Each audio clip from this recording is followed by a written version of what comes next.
Coming in at number 5, Poveglia Island, Italy. At first glance, Poveglia Island may seem like a picturesque Italian island. However, it is actually home to one of the scariest haunted hospitals in the world. For more than 100 years, beginning in 1776, the island was used as a quarantine station for those suffering from the plague and other diseases, and later as a mental hospital. The hospital itself was an absolute nightmare, with one doctor in particular being known for performing cruel experiments on patients, oftentimes with no anesthetic, sanitization, or even respect for keeping the patients alive. Now, some reports say that karma got to the doctor, and he in turn began to suffer from all the tortures of the dead, because he eventually flung himself from the hospital's bell tower, killing himself in hopes of freeing himself. The hospital was met by a lot of death, with it rumored that 50% of the soil there is human ash. As you would expect, the island is now home to some terrifying paranormal activity, with people risking their own safety to explore the abandoned hospital, but those that do often leave shaken, claiming they felt watched. Some even claim to have seen shadows that followed them around the place, heard voices, or seen things move by themselves. Very creepy indeed. Coming in at number 4, Trans-Allegheny Lunatic Asylum, West Virginia. Also known as the Western State Hospital, this was a Kirkbride psychiatric hospital that was in operation between 1864 to 1994 in West Virginia. Now, this asylum, like the rest of our list, has quite the reputation due to the barbarism that took place at the hospital.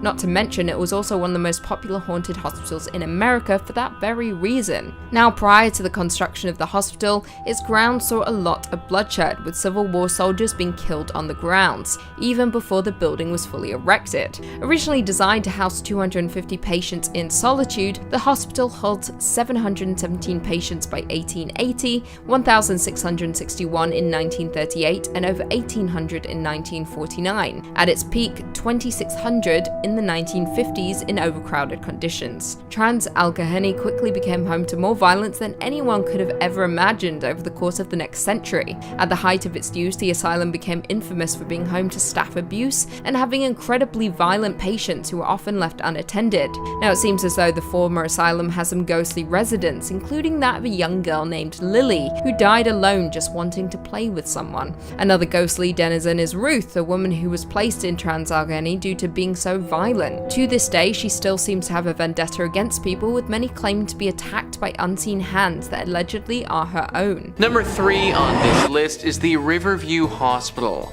This hospital is located in British Columbia and was still operating and doing some horrible practices way longer than anyone would care to admit. It was first built in the early 1900s in a less populated part of BC. It had almost 250 acres of land to itself and a bunch of different buildings that served various purposes. There was one building called the West Lawn Pavilion, which actually was said to house the most disturbed male patients in the whole country. This part of the hospital eventually shut down in 1983, but the rest of the place, where a bunch of questionable practices were going down, that didn't shut down until 2010. That's right, guys, 2010. Literally only 12 years ago, this place was still operating. Reports revealed that the hospital still employed electroshock therapy in the 21st century and allegedly illegally sterilized a number of patients. In 2005, 9 women received settlements totaling $450,000 following a joint lawsuit filed against the facility over the alleged sterilizations. As much as I want so badly to believe that we are out of this era of poor mental health, we might not fully be. That happened just over a decade ago. If you were sent to this place only a few years prior, then you may have had to deal with this. Kinda makes you wonder how many other places around the world are still conducting horrible treatments that we don't know about. Number 2 on this list is the Ospedale Psichiatrico di Volterra. This abandoned lunatic asylum is located in Italy. All That's Interesting says the asylum at Volterra was meant to be a sort of haven where patients could roam and do as they pleased. There were shops, a gardening company, and a judicial section which became known as the Ferry Pavilion. But the hospital's idyllic objective was sidelined after the facility became overcrowded. By the 1960s, the Ospedale Psiquiatrico di Volterra was one of the country's most populated hospitals with more than 6,000 patients. This was largely due to how easy it was to be committed to the hospital, and patients were admitted on the faintest signs of depression to accusations of moral transgressions. The facility was run like a prison, with nurses being referred to as guards or supervisors. Patients were treated like inmates and often sedated or isolated. The cures they were given included electroshock treatments, insulin-induced comas, and ice tank submersions. Patients at the Volterra facility suffered immensely until the hospital was abandoned in 1978 following the passage of the Basaglia law, which mandated the closure of all mental hospitals in Italy. I didn't even know that ice tank submersions or insulin-induced comas were a real thing. I just thought stuff like that existed in shows like Stranger Things, but that actually happened. Last I checked, an insulin-induced coma isn't gonna help anyone with schizophrenia. Number 1 on this list is the Willard Asylum. Once again, guys, we have an asylum who initially wanted to help people but ended up doing the exact opposite. All That's Interesting says Willard was a state-of-the-art facility that featured a gymnasium, arts and craft classes, a movie theater, and even a bowling alley. It was meant to be a place where people living with mental illnesses could either devote themselves to their recovery or live in a safe and active environment. One of the hospital's main missions was to treat patients with the goal of preparing them to rejoin society. Despite this ideal, the hospital fell victim to the incomplete ideas and harsh treatments of its day. Patients were still subjected to electroshock therapy and ice baths, and some patients were kept at the asylum until their deaths. Many were buried under unmarked tombstones that still dot the abandoned asylum's grounds. The hospital was finally shut down in 1995. Perhaps most tragic about the asylum's history, however, was the discovery of hundreds of suitcases that were found cataloged in the hospital's attic upon its closure. These were the belongings of patients who died in the hospital and were unclaimed by next of kin.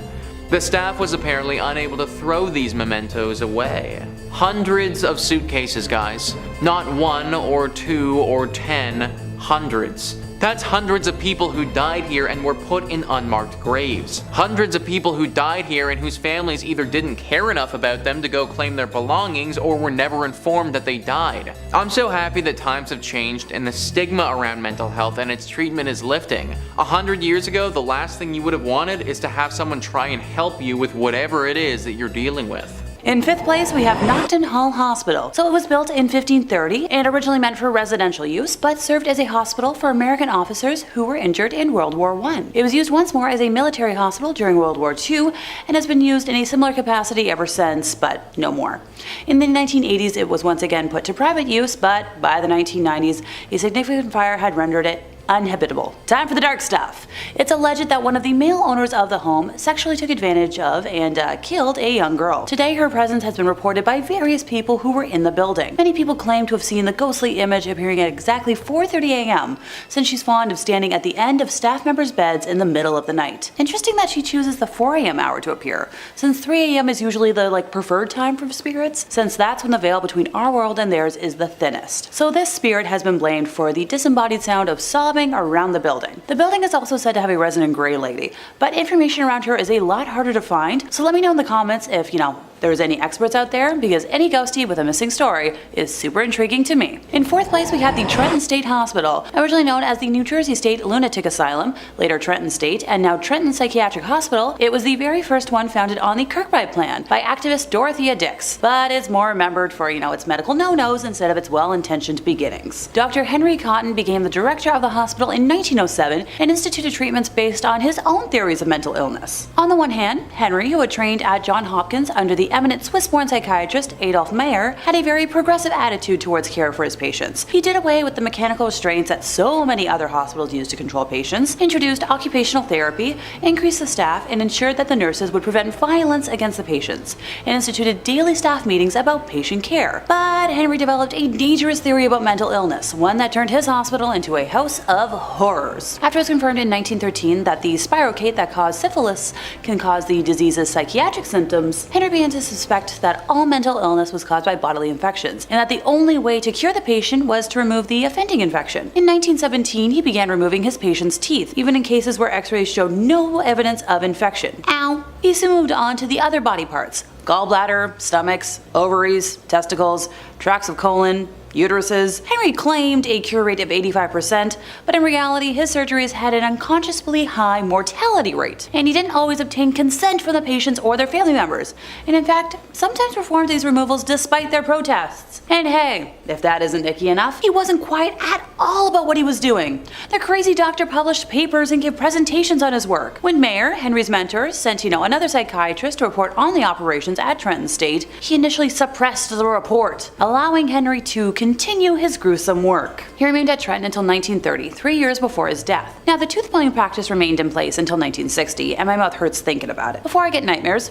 time to move on to the fun stuff. As for the ghosts themselves, they are thought to all be those of patients that died within the building, but the most well-known ghost is that of Dr. Henry himself, who has been seen wearing a white doctor's coat and walking down the corridor in the area outside his office. The most commonly reported phenomenon at the hospital is that of disembodied voices, mainly muffled screams and moans coming from distant rooms. Orbs can be caught throughout the building at any time of the day, with some having a strong pale blue glow to them. There are also tales of seeing the ghosts of patients with arms and legs missing, who have been seen in some of the rooms upon, somebody entering them, only to fade away after a few seconds. See, the ghosts of patients I'd love to see, but I feel like seeing Henry would terrify me for a while now that I know, what he did in his lifetime. A lovely example of why to not enable people who do bad things. Number 3.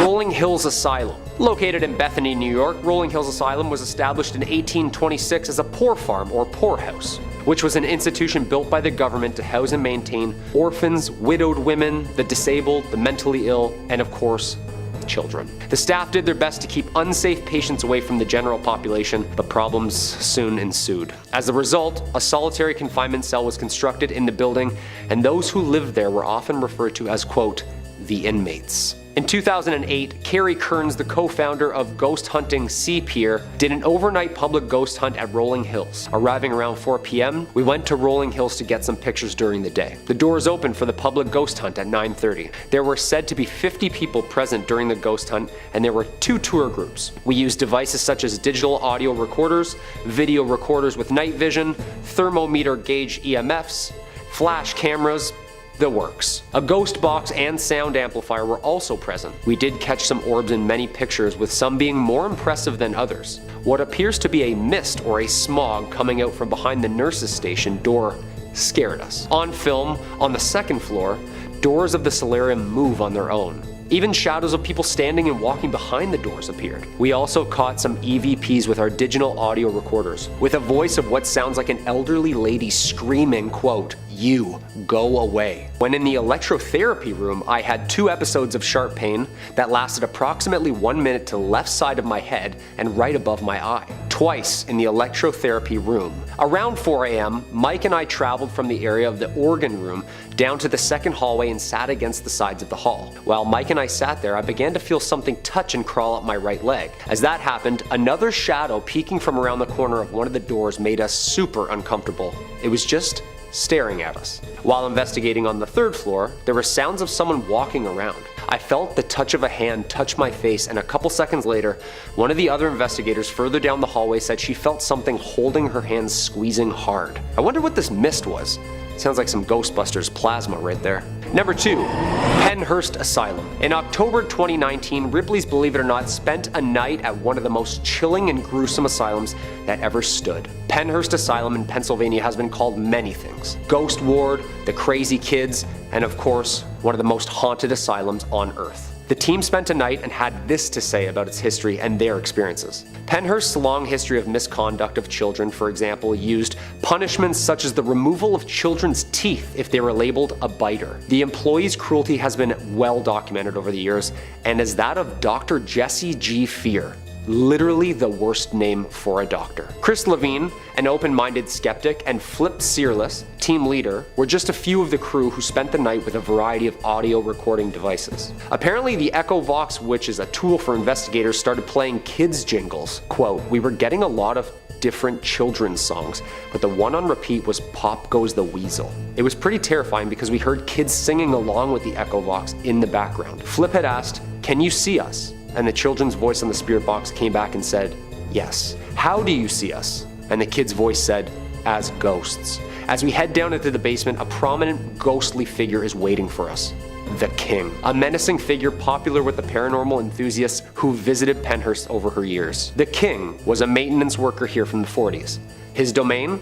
The boiler room. He was not well, and he was known to treat the patients cruelly. He's known to come across on EVPs as a large, shadowy figure creeping around corners, and he'll even touch you. Though they're uncertain if he's a poltergeist or demonic entity, he's come across with a creepy laugh. He told us his name, and the crew even had a full conversation with him.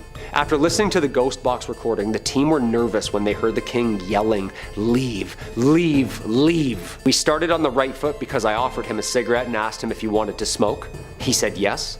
Fast forward 10 minutes and he clearly did not want us in that room. He would just repeatedly yell, "Leave." That's horrifying. After asking what would happen if we didn't leave, the King's voice screamed, "Choke." Spooky. Okay. And coming in at number 1, Waverly Hills. Opened in 1910 in Louisville, Kentucky as a 2-story hospital to accommodate 40 to 50 tuberculosis patients, Waverly Hills earns its gruesome history from its tortured patients, ghastly medical experiments, and the infamous body slide, aka body chute, aka the death tunnel, where the dead were transported down and collected at the bottom by a group of staff who would collect them to be cremated or buried. A true ghost tale has featured numerous stories by visitors to Waverly Hills Sanatorium. In one of these cases, an experience was of Mary Lee. She was a young woman who lived in the sanatorium while it was open. On September 10th, 2006, Tom Halstead of Missouri Paranormal Research took a photograph of a ghostly apparition that looked almost exactly like Mary. Some believe Mary is the nurse who hung herself in the haunted room 502, while others believe she contracted tuberculosis herself from a prolonged exposure to patients due to the sounds that they hear, mostly coughs. Whoever this mysterious woman is, she's been captured and feared for decades. Doppelgangers, also known as double walkers, are a type of spirit that mimic the appearance, voice, and mannerisms of anyone it encounters. At Waverly Hills, looking across the room and seeing the exact replica of yourself is pretty common. Even tour guides at Waverly Hills have reported seeing doppelgangers of themselves, and in some cases, the doppelgangers were almost identical except for gaping black holes where the eyes should be. Probably the most famous spirit at Waverly Hills is a little boy known as Timmy. Timmy was around 6 years old when he died in the hospital. Since he died with his whole life ahead of him, his spirit can't move on, and he wanders the hospital in search of life. Visitors often bring toys or bring small balls for him to play with, and many claim that they see the balls bouncing on their own, slamming against the walls, or whipped at high speed down the hallways. One thing's for certain, this place is one of the most haunted. Number 5 on this list is the Philadelphia State Hospital. This place is abandoned now, and based on the atrocities that happened here, that's for good reason. All That's Interesting says, in the early 20th century, abuse against patients in these mental asylums was rampant, but few places were as violent as the Philadelphia State Hospital at Byberry, where multiple homicides were later uncovered. The facility opened in 1903 as a working farm for the mentally ill, and patients from other overcrowded mental health hospitals were sent there to heal. But the humble treatment facility quickly became overcrowded itself and was expanded into a multi-campus hospital. In 1919, 2 orderlies confessed to strangling a patient until his eyes popped out and then blamed their actions on PTSD from World War I. Despite their confession, the 2 orderlies were kept on staff and even given a pay raise. And this violence continued for years. In 1989, a groundskeeper stumbled upon the corpses of at least 2 other patients. Violence between patients was just as common. At least one staffer reported witnessing a patient stabbing another patient with a sharpened spoon in 1944. Unethical medical practices were also reportedly carried out in the now abandoned asylum. The pharmaceutical company Smith, Kline, and French owned a lab at the hospital where they allegedly conducted questionable testing on patients, likely without their consent. They had people working here who literally murdered one of the patients, and instead of doing anything about it, they just gave them a raise. These were different times back then, folks, and this asylum saw all the bad parts of this era. This murder happened all the way back in 1919, and this hospital kept running like this all the way until 1990. 1990 isn't that long ago, guys. We are only a few decades removed from this horrible institution operating. And the crazy part about all of this is that a place like this is meant to help people. What a joke that ended up being. Number 4 on this list is the Beechworth Asylum. This asylum has definitely been talked about on this channel before in relation to haunted asylums. All That's Interesting says, in October 1867, the sprawling Beechworth Lunatic Asylum was opened in Australia. The facility was built on a hill due to the erroneous belief at the time that high altitude could cleanse patients of their mental illnesses. As was typical of early institutions, the abandoned asylum took in a massive number of patients. At its peak, it housed about 1,200 patients and employed 700 staff members. Also, like most facilities of the 19th century, the treatments at Beechworth were notoriously violent. Doctors subjected patients to straitjackets and shackles.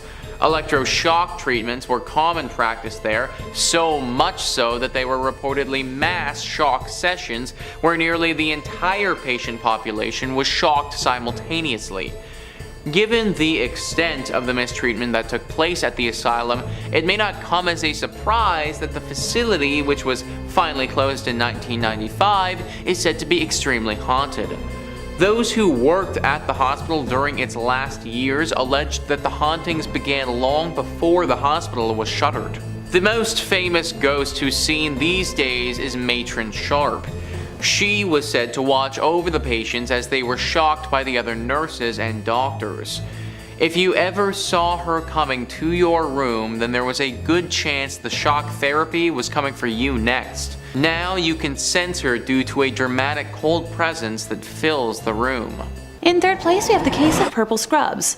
Former EMT David O'Keefe worked mainly in transfers, and this particular client was always his last one of the day, having to return home late at night in the dark. She was an older woman who visited the hospital he was based out of for regular dialysis treatment. One specific day, she was being moved, and David was sitting in the back of the transport vehicle with her. She looked under the weather, so he asked what was wrong out of concern, and she said a man in purple had been visiting her. He asked if the man was, like a relative or a technician, but she shook her head. She said the man would sit next to her during dialysis appointments and stroke her hair. Thinking this was strange, right after he dropped her off at the hospital, David asked the hospital techs about, such a person, but no one had seen or remembered anyone wearing purple. Visitors also weren't really a thing at this part of the hospital, so he assumed the patient was just imagining it. While he was waiting to bring her back home, he saw the man in purple scrubs waiting outside that woman's room, watching her door. As David went to approach him, a bunch of tech personnel urgently ran past them into the woman's room, and David lost sight of the man. It turned out the woman in the room had suffered a heart attack and was sadly unable to be revived. Oh, and just a tiny creepy footnote, none of the staff in that hospital wore purple scrubs. In second place, we have a mystery mimic. Yeah, I'm fond of alliteration. How can you tell? This spooky story comes to us courtesy of former late night transportation worker Betty. She worked the position for a few years, but after this incident, did everything possible to never work a nighttime shift ever again. The transport home base was in the basement of the hospital, where all laundry was done and all supplies were sorted and housed. On this particular night, Betty was the only one in the basement when she heard whistling at the end of the hallway by the elevator and poked her head around the corner expecting to see her only coworker on duty that night, but there was absolutely no one there. And so, she shrugged it off. That night in particular was slower in pace, so she opted to take a snack break and veg in the break room for a bit when she heard a loud bang bang out of nowhere. Betty walked into the hallway and a bed was rolling down the hall, bumping into the sides of the walls. Now at this point, she assumed that her coworker was playing a prank on her, and she directly radioed him to chew him out, but he swore he was upstairs. Honestly, I'd be assuming the same. I've had a similar situation in a haunted house I used to work in at an old theater, but Betty was smart about it and determined to catch her coworker in the act. She started walking down the hallway, and as she passed the laundry room, all the machines started up. She poked her head in, expecting to find him, but the room was completely empty. Just a tiny worrisome spooky flag. Nothing to worry about, right? As she walked into the laundry room, the machines came to a complete stop. Betty froze at first before regaining her senses and making her way towards the elevator, when she heard whistling from the other end of the hall. Now at this point, she's certain that she's the only worker in the basement and is repeatedly pressing the elevator buttons in an attempt to rush it. As she was waiting for the elevator, things started falling off the shelves down the hall. Betty could only stare in shock as boxes of gloves, tissues, and packages of tubes fell off various racks one by one. Her entire body broke out in goosebumps, every hair standing on its end, and the feeling of being watched had completely consumed her thoughts. When the elevator finally arrived after what seemed like forever, Betty felt the sensation of someone brushing her arm and screamed in panic. Upon exiting the elevator upstairs, she made a beeline for the cafeteria, where her coworker actually was, and broke down explaining the entire ordeal. Now, before y'all ask, but Alexa, how was this spirit a mimic? Turns out that Betty usually whistles to herself at work at night, chats with the laundry folks during daytime shifts, and the items that fell off the shelf slowly were common items that she would have to retrieve. Big note for me on this one. In first place, we have terrified security staff. Security guard Mason claims that while he wants his location to stay anonymous, he used to work overnight security in one of the largest, best, and oldest hospitals in the USA. He and his fellow security officers all have stories about one building in particular, which was built in the late 1800s and was the original psychiatric building for this hospital. Now, being the late 1800s, not much was truly known about psychiatric disorders at that time. On top of that, this hospital was known for its medical research. Sadly, with what we all know about history, when you combine the two, that spells out a lot of nightmares. A couple years before Mason started working security there, this building in particular had been converted partially into offices after the newly built part of the hospital had dedicated a section for the updated psych ward. Mason's rounds for the first night of our tale happened to include, yep, you guessed it, that building. At night, this building was empty, due to most of the staff who worked in those offices leaving by 5 p.m. every day. Apparently some folks like to rush home, which is fair, but they would leave their office doors unlocked, which was a big no-no, due to medical information being located in their offices. Big confidential stuff. Kinda want to keep that locked up. It was security's job to go to each floor, make sure every door was locked, and if it wasn't, to secure it themselves. Mason did his initial sweep of the building to make sure it was clear of people, and then proceeded to do door checks. The hallways were pretty narrow, so he could check both sides of the hallway's doors at once. At the end of this hallway, there were 2 sets of doors you had to go through to reach the final office, which was a dead end, so you had to come back out, go the other way. He noticed everything was secure, so he was ready to move on to the next floor. He exited the 2 sets of doors from the dead-end office and froze at what he saw. Every door that he had already checked was completely ajar, and set so perfectly so that their own weight wouldn't cause them to shut again. A single wheelchair had appeared at the end of the hallway and was facing towards the steps. Mason had heard other security officers outright reject that set of rounds due to the strange stuff that was happening, but he originally laughed it off until that night. He went around and forced the now open door shut and tried to shrug it off. Nothing else weird happened that night, and he returned the next night to patrol the miners' ward. The area was just under construction, so security was needed to make sure nobody got hurt by accident and all the workers were doing their job. Safety first. When Mason was hanging out in the break room before his shift officially started, other security guards were discussing various reports of seeing a young human with brown hair who would disappear randomly, and Mason dismissed this as just gossip meant to spook off the newbies. An hour into making his rounds, a foreman who had stayed late called security and asked for a security officer to come up because, quote, a youngin' with brown hair had locked himself in a room and he didn't want him to get hurt with all the open wires in there. Mason answered the call, went and unlocked the door for the foreman, and looked in a 20x8 room for about 10 minutes, and upon seeing no one, called it in as a false alarm. He attempted to shrug it off until he received a call for backup in the psych ward, and when he arrived he noticed a patient was in a state of panic near the remnants of a shattered chandelier. Now, before he had experienced the abnormal happenings in this building, Mason claims he would have written off his testimony as idiocy, but the patient claimed that something held him in that spot as the chandelier started swinging wildly until it started to fall. When it started to fall, he was let go and allowed to move, and scrambled out of the way before it hit him. Now, this was the beginning of the end for Mason, who requested to be transferred to hospitals the next day. And as much as I love the Phantom of the Opera, I don't really want it to become reality. One of my favorite things to say in accordance with that is that I love one fictional toxic tenor, and only one.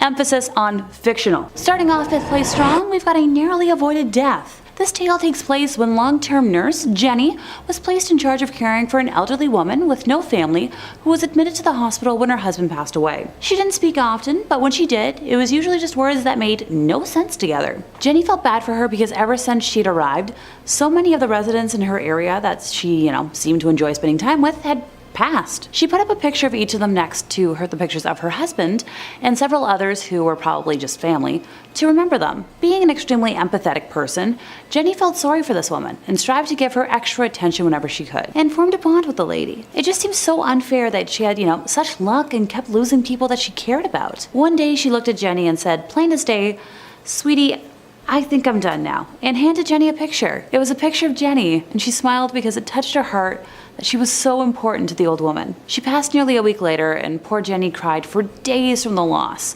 The old lady knew it was the end, and she said goodbye as best she could. Now fast forward to just under 2 years later, when Jenny was talking with a colleague, and that old lady came up in conversation. Her colleague referred to the lady as that crazy, explicit word for a female dog, which seemed very out of character for her, and it shocked and offended Jenny deeply. She expressed this to her colleague, not so nicely, and the lady looked at Jenny with a shocked look and said, "Oh dear, do you not know?" And then proceeded to explain something to Jenny that, she in fact hadn't known. As it turned out, it came out sometime after she had passed that the old lady had killed her husband by poisoning him, and that there was an investigation because it appeared that she had a ritual of befriending someone, obtaining a picture of them, and hiding the picture until she could kill them, usually by poisoning, and then displaying the picture as some sort of a trophy. It was suspected that this may have been the reason for the spike in mortality rate during her stay, and the considerable amount of photos in her collection. The last Jenny heard, the old family photos weren't any relation to the old woman, and the police were trying to ID the individuals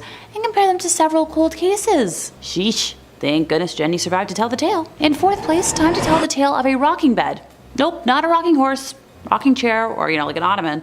A bed. I know waterbeds are out of style and like a major safety hazard, but maybe this could inspire them to come back. New nurse Demi was working one of her first ever overnight shifts when a relative of one of her patients raced into the nurse's station, out of breath, screaming that she needed to come quick. Unable to elaborate, saying Demi had to see what she was talking about for herself. Our nurse made her way to the room in question, where this little old lady patient was crying and holding onto the bed for dear life, all while her bed was shaking extremely violently. Now, you're probably thinking that the lady was the one causing all that shaking, but apparently she was this frail, practically emaciated older lady who didn't even possess the strength to rattle the rails. The ward only had 2 other patients in it, and everyone in there was huddled in a corner, shaking in fright until it eventually subsided. Apparently that particular ward was rarely used, and the bed that the old lady was in was used even less. People who have laid in it complained of nightmares where they hear screams and laughter of angry children. I guess some restless spirit called dibs on that particular bed, and Demi would very much like it to pick somewhere else to hold court. Please and thanks. In 3rd place, we have the London Asylum for the Insane. So in 1870, London introduced its first asylum, and as one of the first institutions to treat mental illness in Ontario, Canada, it was, revolutionary. Hey, within days, their 500 beds were full. So it was located just outside of the city center, and the asylum initially focused on compassionate care and moral therapy. Their intent was to treat the patient as a whole being, rather than, focusing on a single symptom. Patients would be bettered as members of society, fitting in with the community by keeping steady jobs and following strict social norms, thus, curing their mental illnesses. Now, while conforming to the ideals of conservative society sounds horrid to me, I do understand that at the time it was probably a safe move. The world is a lot more forgiving now of individuality and understanding of differences, even though we still have a long way to go. So doctors at the asylum also performed several experimental surgeries. In fact, Dr. Richard Maurice Buck, who believed failed reproductive organs to be the source of mental illness or hysteria in women, executed routine hysterectomies. Moving into the 1930s, shock therapy was introduced to treat symptoms of schizophrenia by inducing seizures. Lobotomies were also completed between 1944 and 1967. While we don't know how many were performed in London specifically, there are about 1,000 between these 23 years across Ontario. One reason that someone would be sent to the asylum includes sexual deviation. What is, shockingly expectant is that body self-love was identified as the root cause of a majority of mental illnesses. So Dr. Buck thought he had remedied this self-harm by inserting a metal wire into the foreskin of a man's penis so that the act would be too painful and uncomfortable. So what this doctor did not know is, that self-love is actually a positive action for sexual health and is not the cause of mental illness, as he would later discover after 11 failed attempts of reversing what he did. What am I forgetting? Feel like there's something I haven't mentioned yet. Oh, right. Ghosts. There was a tree at the main door which was dead and black in color, while vegetation was growing all around it, and that was the tree that patients ended their lives from. The chapel is known to be haunted, with the temperature inside always feeling ice cold, even though it might be sweltering hot outdoors, and the recreation building has also been known to be the home of many unknown ghosts. But the one ghost you want to avoid is that of the bad doctor himself, who passed away on the grounds in February of 1902 when he paused to gaze at the stars one winter's night and lost his balance and, died from the resulting head injury. It's alleged that he was pushed by the ghost of one of his patients who had died from his morbid experimentation, but sadly the mortality rate, like I mentioned before, was so high that we don't know which patient it was. In second place, we have the Topeka State Hospital. So according to the Topeka Capital Journal, a reporter visited the facility at some point during the early 20th century and saw a patient who had been strapped down for so long that his skin had begun to grow over his restraints. So according to my research, this would take many months, if not years, to do so. So I am shuddering. Other patients were chained up, well naked, for months at a time. For many residents at that time, however, life offered a different similar sort of hell, even if they were unrestrained and unending boredom. Patients were given nothing to do, nothing to stimulate their minds, and so they sat in rocking chairs in the hallway all day, rocking and staring and doing nothing else. Thankfully, in 1948, Kansas Governor Frank Carlson, responding to reports of overcrowding and deplorable conditions, convened a panel to, study the problem. The state legislature ended up doubling the appropriations for mental hospitals, and the rocking chairs were removed from the hallway. However, the hospital lost its Medicare and Medicaid accreditation in 1988, and like so many hospitals, lost patients to community-based programs during the 1990s. In 1997, the year I was born, the hospital closed its doors for good. The ghosts that wander what's left of the hospital are those of former patients, which I know, I'm sounding like a broken record.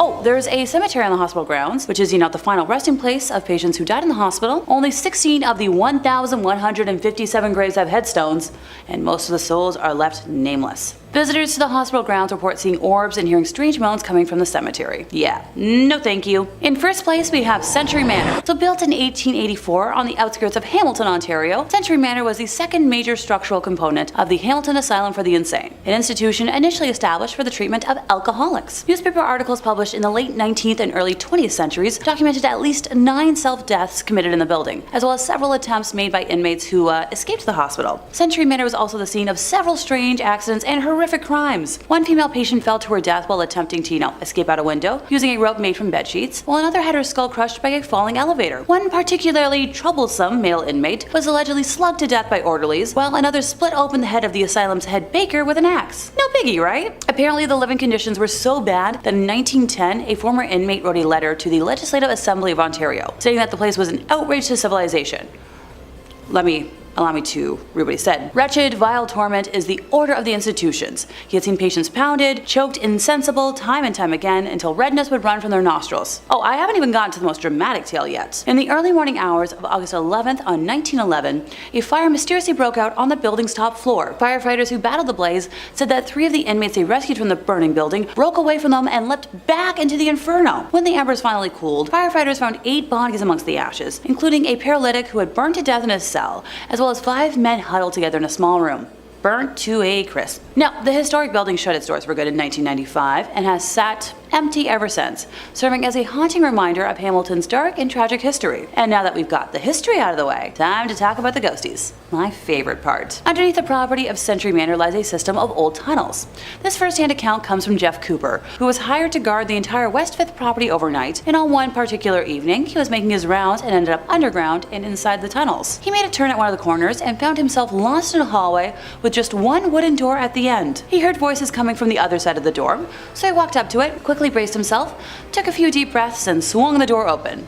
There, sitting at a table in the middle of a small, dirty old room, were 2 women dressed in old-fashioned nurses' uniforms. They both slowly turned and stared at him directly in the eye, until one of them spoke up and calmly said to the other, "See? I told you he'd find us." The security guard was so frightened that he backed out of the room, slammed the door behind him, and caught his breath. He gathered his nerves a second time and slowly opened the door to a completely empty room. The nurses had disappeared from the room with no other exits being apparent or visible. The ghosts of the men who lost their lives in the fire are also known to roam what's left of the establishment, so if any urban explorers smell smoke while they're there, don't say I didn't warn ya. Number 5 on this list is the Rolling Hills Asylum. Located in East Bethany, New York, this asylum will suck you in and never let you out. Thrillist says, more a stockpile of outcasts, the poor, the widowed, the orphaned, the handicapped, the criminal, the alcoholic, than an insane asylum per se. The former Genesee County poorhouse, established in 1827, counts over 1,700 documented deaths. Some are convinced that's a lowball number, and hundreds more were buried on the property in unmarked graves. Paranormal activity in the 53,000 square foot building includes screaming, doors slamming, and apparitions, most famously of Roy Cruz, a 7.5-foot giant who died there in 1942. There's also something known as the Shadow Hallway, so named because of the shadowy apparitions that peek out from doors or shuffle and crawl across the corridor. A variety of ghost tours are available. These shadow creatures, the ones that pass through the shadow hallways, they apparently aren't the friendliest of creatures from what I've heard. Lots of people who have gone into this place never make it out again. It's thought that this is the work of the shadow creatures here. Then the person who is sucked in by those creatures becomes one of the shadow creatures there as well. Meaning that this asylum is slowly growing in its sinister and evil presence. Who was the initial shadow creature and why these beings have manifested here is unknown. All we know now is that they are here and they are here to stay, which ultimately means that you need to stay away. Number 4 on this list is Narenturm. So this is a weird and unique one for sure. It actually isn't an asylum anymore, and it's also not abandoned, which makes it pretty unique for a list like this. Currently, it actually serves as a museum, believe it or not. Thrillist says it's unclear what's worse, the surely morbid history that took place in Vienna's Fool Tower, Europe's first insane asylum built in 1784, or its current use, the Anatomical Pathological Museum, which features more than 4,000 graphic, gruesome abnormalities, jars full of deformed fetuses, and sickening wax models of untreated STDs. Either way, there's enough nightmare fuel in this place to last you until next Halloween. Nightmare fuel is an excellent way to describe this place. It's messed up for sure, guys. I don't know if you're going to get into a position where you won't be able to leave this place, but you definitely will be feeling weird for sure based on what you're looking at. Untreated STDs and deformed fetuses. No thank you. Not to mention this place might actually be haunted. This was the first insane asylum ever in Europe, guys. Just think about what the conditions would have been like. Conditions in mental hospitals today are still not super ideal, but back then you would have been treated horribly. Back then they would have treated you worse than a criminal and probably tortured you until you couldn't take it anymore. There are reports from olden asylums where they would just shove people into tiny little boxes and keep them there for days. Obviously, the people who had to go through this, their spirits have never been able to rest or find peace. So along with the STDs, you might also get haunted as well. Great place this is. Coming in number 3, we've got Trans-Allegheny. Overcrowding seems to be a universal problem when it comes to places meant for society's undesirables. We'll happily build a place to hide away folks who don't fit the mold, but then we decide there are more odd folks than ever and don't accommodate. It's a problem with prisons now, and was a problem with mental asylums back in the day. Trans-Allegheny is a particularly well-known haunted asylum for a multitude of reasons. This enormous building made out of hand-cut stone is something straight out of a nightmare. Urban explorers salivate at the thought of exploring a location like this, and for good reason. The asylum was built to house about 250 people. How many ended up crammed into the location though? Take a wild guess, go ahead. Have you locked in your answer? Good. They ended up funneling over 2,400 people here, over 10 times capacity. You can imagine how this went and what might have happened to those living in this overstuffed hellhole. And it wasn't just the overcrowding that caused problems. The staff here did all sorts of heinous things to the many folks stuck inside, often getting away with it because of the general namelessness of things in a 10 times capacity asylum. Ice pick lobotomies, rusty cages and chains, you name it. The result was despicable, and years later we still see ghosts. Coming at number 2, we've got the Danvers Lunatic Asylum. This one straight up looks like a haunted castle, which is a great start. The death, debauchery, and general disdain for human life and sanctity almost guarantees that it remains haunted too. Like most asylums, before the idea of mental health was really dreamt up, Danvers was a place of blood and brutality, abuse and archaic treatments, chaos and crisis. It opened with the intention of housing and treating mentally unstable criminals. Treatments back in the day were less than effective though. Shock therapy and lobotomies were the favorites of doctors here, which, surprise surprise, just hurt the criminals more. And after a while, it was decided that Danvers wouldn't just be a place for mentally unstable criminals. They'd toss anyone in there. This saw an influx of mentally stable felons, alcoholics, and handicapped folks, all to be treated the same as the folks who were there first. Uh-oh. Nobody seemed to alter their methods to account for these new patients and inmates though, and the result was horrid. Eventually, the staff couldn't keep up with all the new people, and many people died. Some bodies were left to rot for extended periods of time because people passed away and nobody was looking for them. This, of course, led to all sorts of myths and legends about mysterious ghosts and spirits. Coming in at number 1, we've got Narrenturm. Also known as the Fool's Tower, this cylindrical building in Vienna was once the earliest mental asylum in Europe. Here they kept all sorts of folks deemed unfit for public life, and doctors performed a plethora of experiments upon them. Over time, this use would be phased out and a new, interesting, and morbid purpose would be found. It now houses the Pathological Anatomical Museum. Educational and terrifying. See, the contents of this museum are gruesome to say the least. They have a wide variety of physical abnormalities preserved in containers of formaldehyde. So if you ever wanted to see an abnormality hacked off a human and put into a jar like some sort of mad scientist hidden cellar, this is the place. They've also got a collection of replicas of body parts made out of wax. Doesn't sound like a horror movie in the making. So, from an asylum to a place displaying the most wild and weird ways the human body can become deformed, we've got it all at Narrenturm. Not for the faint of heart or weak of stomach. Number 5 on this list is the Beechworth Lunatic Asylum. Located in Australia, this is one of the most haunted asylums in the entire world. Thrillist says, formerly the Mayday Hills Lunatic Asylum, now La Trobe University's scenic Beechworth campus, this place saw 128 years of terror before closing in 1995. Apparently 9,000 patients died here over the years, and people were so fast and loose with the term lunatic that few patients ever left the premises alive. It comes as no surprise that a few people lingered after death.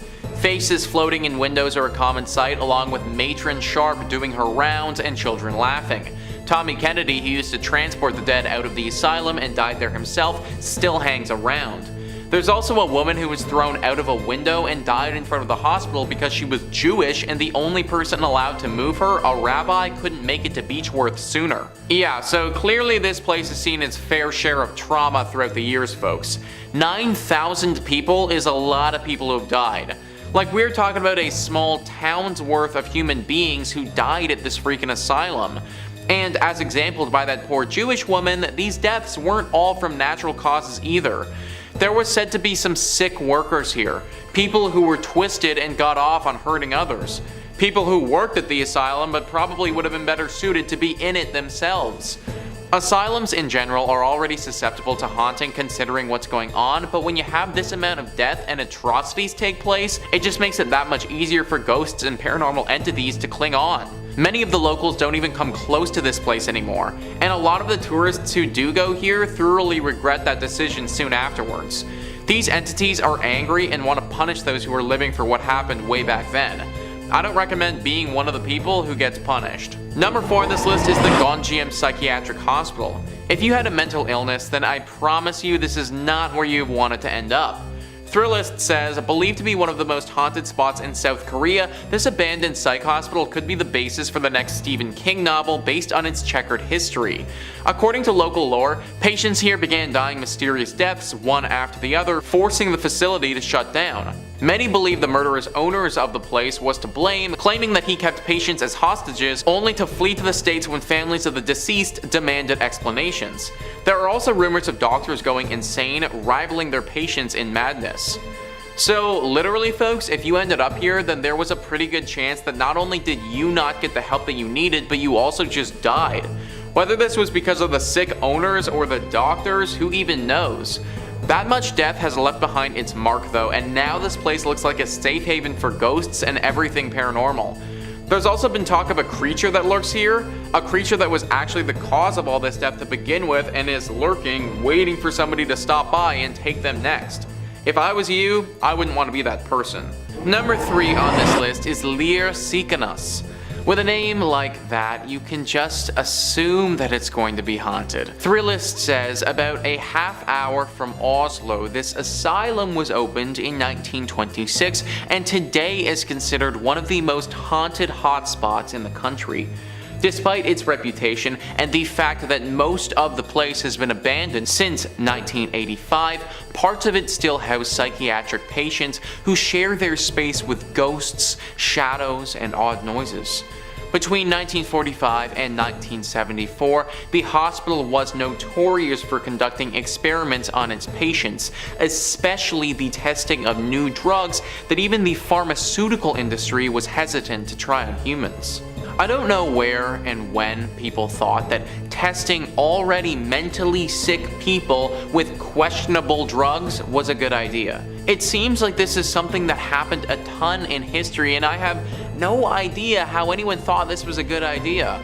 Like, first off, they're already sick and going through something, so it just doesn't make sense how feeding them something that we know nothing about is going to give the desired result. The people who used to do this had to know it was wrong because the patients at this hospital weren't really given any choice in the matter. They were forced to go through these experiments, which often resulted in permanent damage to their bodies, if not death.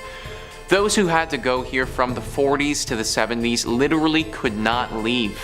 They were stuck here, and they just had to pray that they didn't get the worst of the experiments. Thank your lucky stars that you didn't have to go to this place during this time, or you would never be able to get out. Number 2 on this list is the Poole Park Asylum. This asylum in Wales has been abandoned for over 3 decades now. Atlas Obscurus says, like any good abandoned asylum, damp, dilapidated, and deathly silent. The estate of Poole Park began as a deer park for the nearby Ruthin Castle. Following its time as a hunting ground, the property was passed between a series of wealthy landowners. The elegant mock Tudor-style manor house that still stands today was constructed in 1862 for the second Lord Bagot. In 1937, the house was sold to the North Wales County's Mental Hospital, which was in need of a second location to house overflow patients from the nearby Denbigh Insane Asylum. Poole Park held 87 patients at capacity, but in times of need had as many as 120. For a brief stint of time during World War II, the grounds also held a prisoner of war camp. Today, the solid wooden floors and intricate wood paneling have rotted due to water damage. The house has been looted for lead and copper, and its ceilings are dripping water and shedding plaster. You'll be hard-pressed to find an intact window. This was a smaller asylum than some of the other ones on this list, but don't take that to mean that it wasn't as bad or brutal. People suffered here, just as much as in the bigger asylums. It was just a bit more personal here, considering there weren't that many people. It also wasn't just mental patients who suffered, but as you can probably imagine, the prisoners of war didn't fare too well either. There were definitely a few disappearances, if you will, during that time of the asylum's life. Now, people are free to come and go as you wish, considering the asylum is abandoned, but there are a few ghosts that are fully trapped here. These ghosts are of mental patients and war vets alike, and they are forever bonded to this place, forced to live in this horrible purgatory. You probably don't want to visit this place for fear that they could keep you there with them. And finally, number 1 on this list is the Creedmoor Psychiatric Center, Building 25. High probability that if you got sent to this place, then you are never getting out again. Atlas Obscura says, opened in 1912, Creedmoor State Hospital was initially the farm colony of Brooklyn State Hospital, now Kingsborough, with 32 patients who worked the farmland as part of their treatment. Like many other similar institutions, over the first half of the 20th century, the population at Creedmoor rapidly expanded before deinstitutionalization occurred beginning in the 1950s, at which point the hospital shrank from 8,000 to 500 patients in the span of only 4 decades.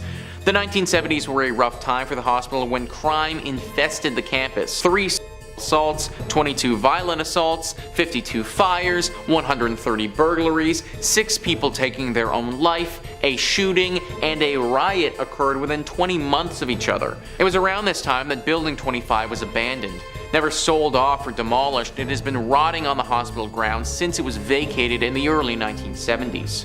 Yeah, so with everything that went down here, I think it's pretty clear that if you got sent here, odds were not in your favor. These were all things that happened outside of the asylum too. Inside the asylum with the patients and everything, you had the same sick experiments and treatments going down as some of the other ones on this list. Thank goodness it closed down and it isn't operating anymore.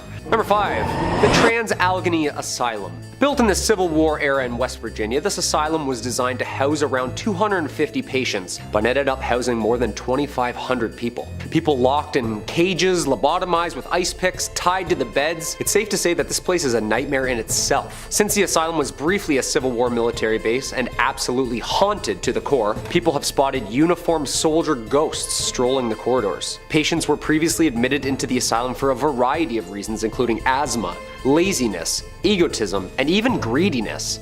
This was a different time. This led to more and more patients being admitted, causing the asylum to overflow with staff and bedding. It is said that the most famous ghost is the presence of a small girl named Lily. She was either a former patient or a child of one of the housing staff or patients. Back then, it was very common for women to be admitted while pregnant. One thing's for sure, she spent her childhood and her afterlife stuck within these walls. Ghost hunters make contact with her spirit all the time, apparently. Staff members say that there are always toys strewn out on the 4th floor, and Lily's been known to move them around herself. Small balls rolling down the hallway on their own, running footsteps and voices can be heard playing with things on the floor. Lily is known for her loud laughter, as well as her interest in playing games with staff and visitors. Other experiences include dark shadows, objects moving on their own, disembodied voices and cries.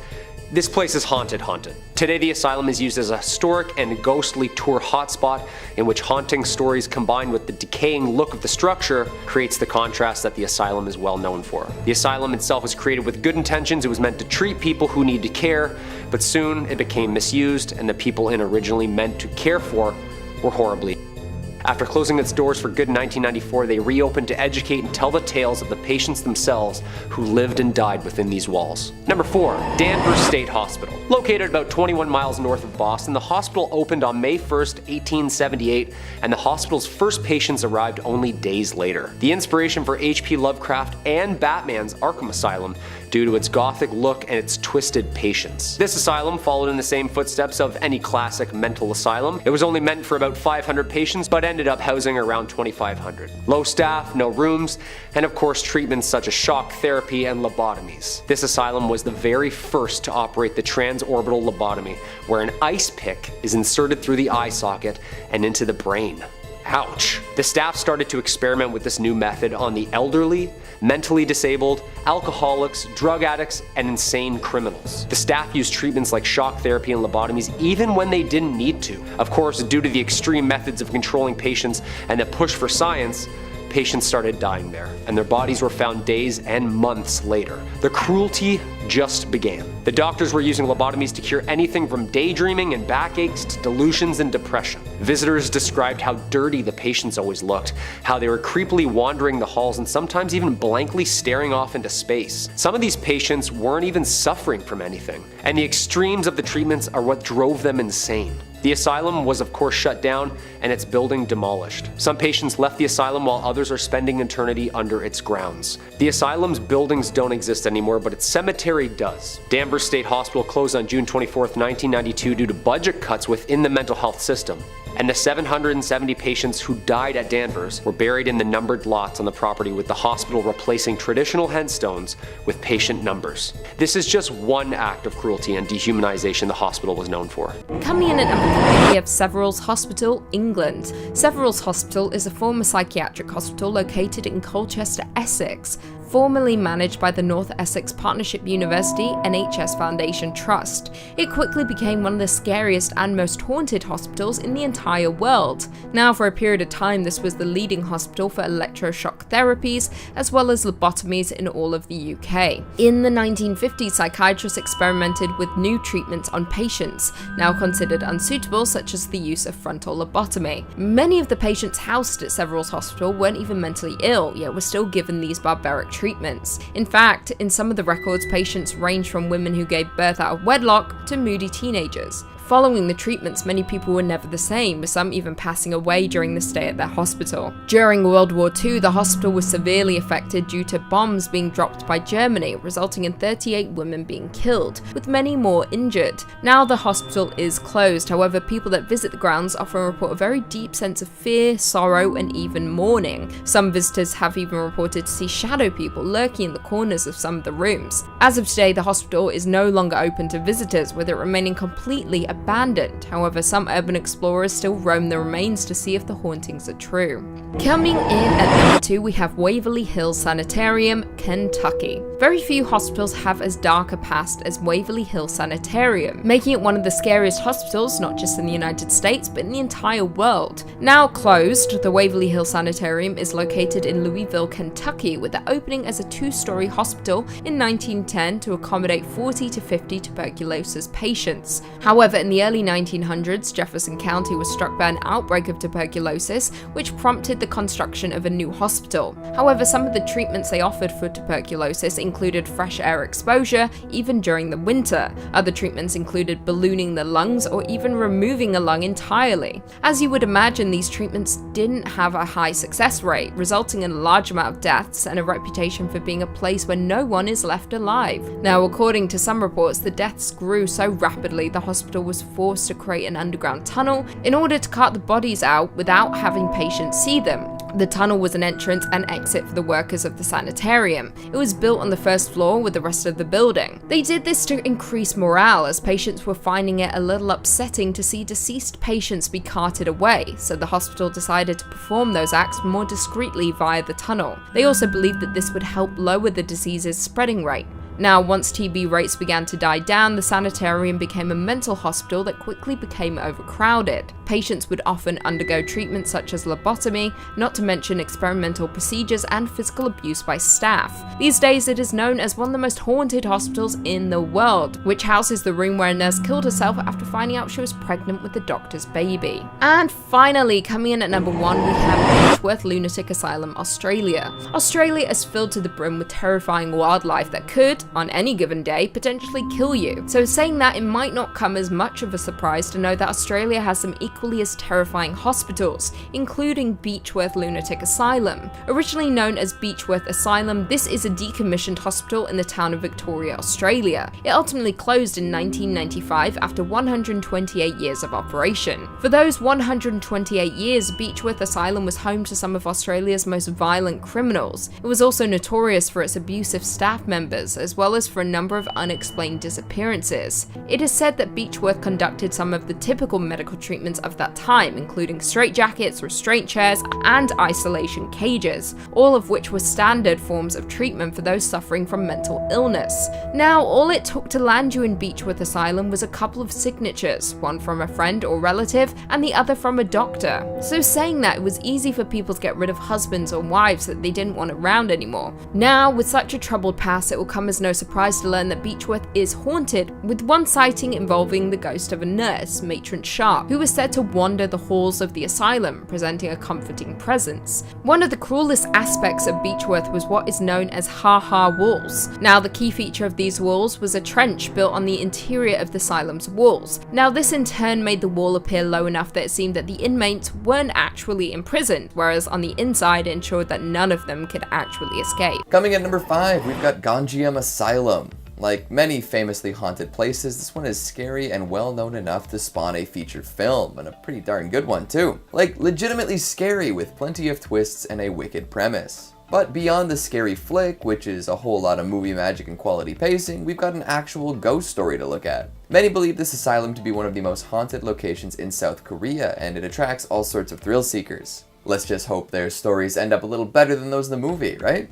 No guarantees. The tales surrounding this abandoned hospital are varied and plentiful, painting many a vivid picture of doom and terror. Most of the time, they don't really line up with each other either. This hasn't stopped rumors from proliferating though. If anything, the huge spread of stories and legends have increased Gonjium's notoriety. The most common thing to hear about is that its patients started dying mysterious deaths one day, and the number of fatalities rose quite quickly. Nobody could explain why this was the case unless they were paranormal deaths. Terrible treatment and tragic deaths leading to the creation of ghosts, phantoms, and demons. The imbuing of a dark, evil energy at the place where so many had lost their minds and lives. As time went on, more stories escaped the facility, including the owner of the asylum being a murderous psychopath himself. He would keep people there against their will, regardless of whether their treatment was working or not. From time to time, this owner would kill a patient just for fun while keeping the others to be tortured. Only those who made daring escapes would survive to tell this story. Then there were whispers of doctors becoming just as unhinged as their patients, performing dangerous experiments and doing horrible things to those in their care. The more things became unhinged, the more cursed energy seemed to collect in the building. Now, if we're being honest, the real reason the asylum shut down has nothing to do with these activities, although a sewage problem could be a convenient cover-up for all the insanity behind closed doors.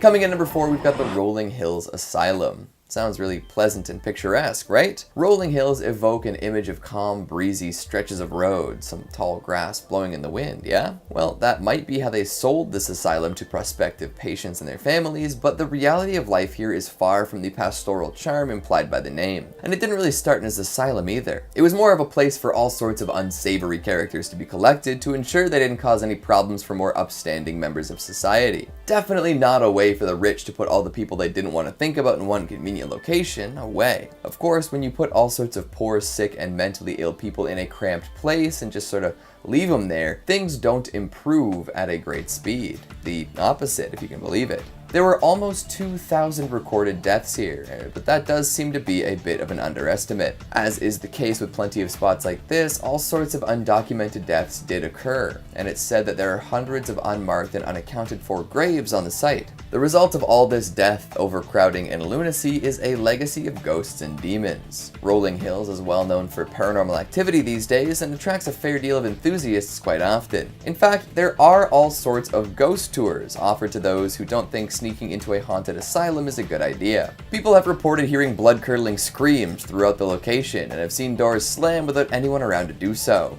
There's also the famed Shadow Hallway, a stretch of corridor that is said to host a whole squad of shadowy apparitions. Walking down this hall, you might see a figure peeking out from around the corner, or maybe you'll witness a looming presence gliding along, looking for something it'll never find. And who could forget dear Roy Krause, the tallest ghost most folks have ever seen? He lived his life as a 7'5" phenom, and now his phantom stands just as tall. Number 3 on this list is the Trans-Allegheny Lunatic Asylum.